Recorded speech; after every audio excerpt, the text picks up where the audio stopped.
Hello everyone. This week I'd like to talk about the worst panic attack I've ever experienced in my life. This happened about 3 months ago now, so I've had plenty of time to process it and work through it in therapy and everything.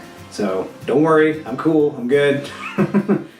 For those of you that do experience panic attacks and anxiety attacks on the regular, before we get started, I just want to remind you that panic attacks generally can't ever hurt you. And that's not to say, oh, it's all in your head or whatever. Of course it's in your head, so are you. But generally, unless you fall over and hit your head, there's really no way that a panic attack can actually hurt you. And that's important to remember as you're experiencing them. So it really started about 6 hours prior while I was at work. I was drinking out of a water bottle because I'm a cool person who doesn't like to interact with people around a water cooler. And as I was drinking my water, I realized there was this weird flavor to it. So I was looking at the bottle and I saw there was this fuzzy gray gunk in the neck of the bottle, and I was like, So I immediately ran to the kitchen and washed it out with soap. I still use that bottle to this day. I cleaned the hell out of it. But for the rest of that day and that week especially, nope, wasn't going anywhere near that water bottle again.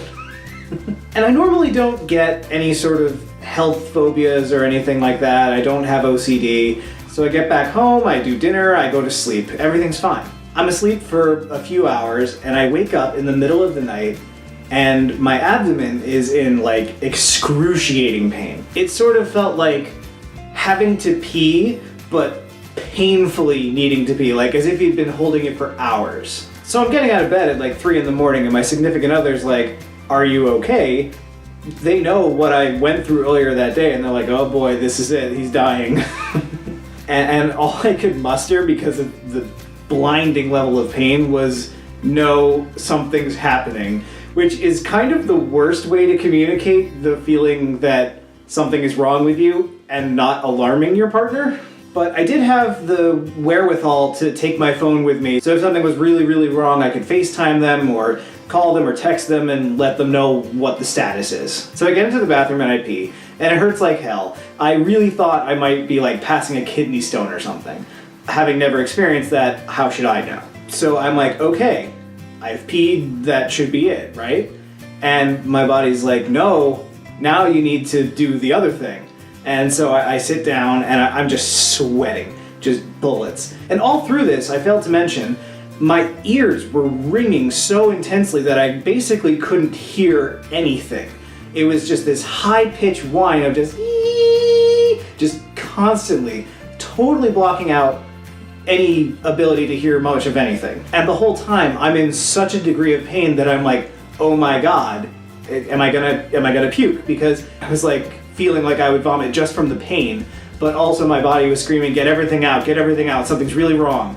I never thought that I was going to die precisely, which is apparently common with people with panic attacks, but I did really feel that I was going to have to go to the hospital and there was something very seriously wrong with me. And it didn't help that I couldn't dismiss that out of hand because I knew that I had encountered some sort of fungal thing earlier that day, so God only knows what that was. I started regretting not taking a sample or something, but I just wanted it out of my life immediately, so that was not a thing. But so I realized that my body is telling me get everything out, and I'm like, okay, do it.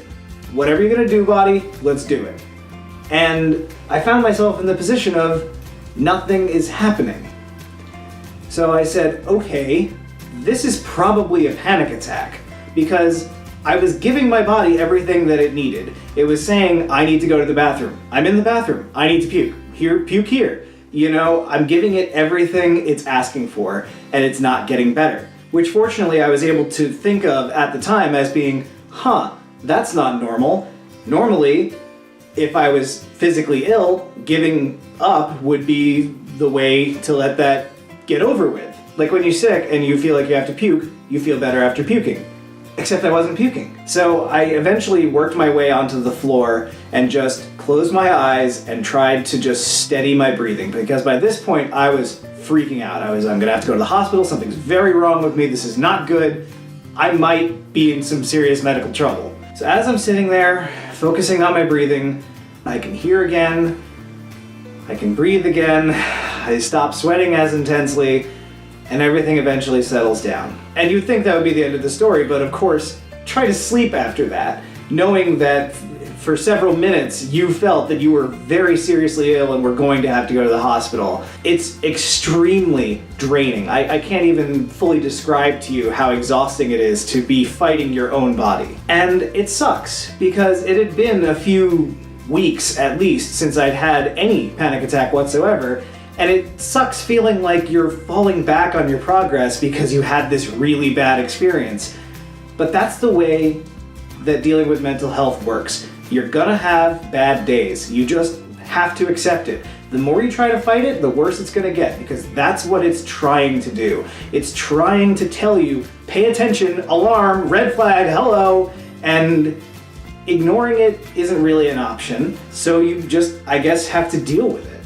And the way I dealt with it in this case worked for me, which was to just say, here's everything you're asking for, do your thing, and then have it basically call your panic's bluff. I was really proud of the fact that yes, I had a panic attack. I'm going to have those sometimes. That's just a thing that I have to live with. But I was able to recognize it and deal with it and recover from it. And this is sort of the culmination of months of therapy trying to work out how to deal with panic. I ended up going to work the next morning, and eventually I just found that I was far too tired to get any real work done. So I got through all the meetings that I had to and went home. I don't know what else I have personal time if not to deal with something like this. And that's the story, really. That's the story of the worst panic attack I ever had in my life. And that's all for this video.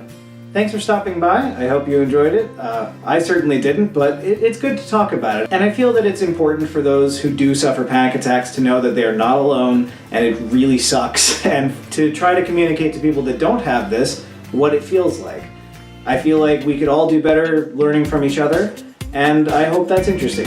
So I'll be back again next week with another video that I hope you find interesting. Until then, stay curious and try to relax.